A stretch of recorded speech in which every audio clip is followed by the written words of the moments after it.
And we will begin now this session like we have the others, and with the introductions. And Mr. Johnson. Good evening. My full name is Harry Bennett Johnson, but I've always been known as Benny, and that's fine by me. I like the name. I'm third generation in Canon City. I married my wife, who is in the audience tonight, in 1955, and we had 3 children. I went to work for the Colorado Department of Corrections in 1956. Retired after 40 years. I started as a correctional officer and retired as a regional director for the Canon City area. I am a Korean veteran. I'm a life member of the VFW, life member of the Elks Club, current ambassador to PERA and vice president of the Colorado Corrections Retirees Association.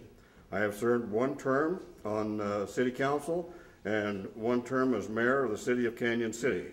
I am active in my church, past chair of the church board. I am a current diaconate, and I serve as the chair of the pastor search committee.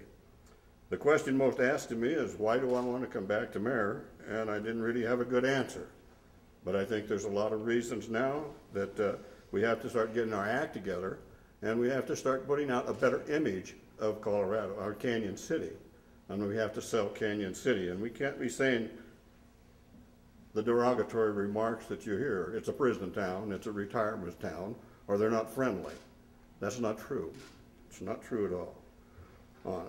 30 years of my correctional experience has been in leadership roles or administrative positions. What I've learned in all of this is that there's a couple of very important things for make a good organization to operate correctly. One is attitude. Attitude is one of those things that start at the top. And with Canon City in the council, that's where it starts. You set the attitude, and then you tell the city administrator what attitude that their staff is going to have. And that's the way it has. A good example of that is that Canon City is a monopoly. That means that you can't go to another police chief if you don't like this one. You can't go to another administrator, you can't go to another engineer. So if a person comes in with a problem that is not a Canon City problem, it is a problem to them, and you must answer it. And that will be my message to council. The other one is communication. Communication is very simple.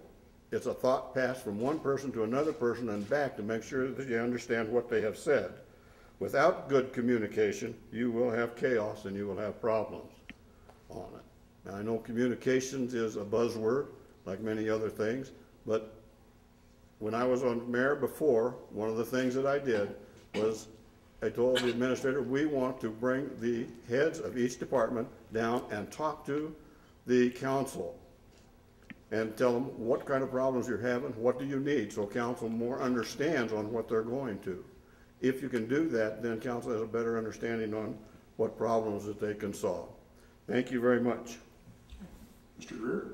Thank you. My name is Tony Greer, and I'm a workaholic. Wrong meeting. Sorry. I'm the current mayor, and I'm here asking for your vote. I would like to thank the Terry at the Daily Record for putting this event on, the RE1 School District for hosting us, and Carolyn for broadcasting it. Unlike some of the other candidates in this year's race, I do have an agenda. My agenda is to make this place as good as it can be and as friendly to business and create as many jobs as I can in the next 4 years, because I'll be back after this term. I can say that I can bore you with a lot of details of where I came from. I'm not from Canon City originally, but I got here as soon as I could. Over the past couple of years, I think that my record stands for itself. I am very pro-business. As I said, I have an agenda. Any organization that's been worth the time that I've been involved with has an agenda, because an agenda is a plan. Without a plan, you don't have a purpose. And without a purpose, there's no reason to be here. So let's get together and let's correct that image, and we need to acknowledge that we do have sort of a negative reputation, and we've earned it. And we've got to take some drastic action, because we are in tough economic times, to change that image, and I think that we are making progress toward doing that, firstly by acknowledging that we have a problem, and secondly by putting together a plan to correct it. Thank you.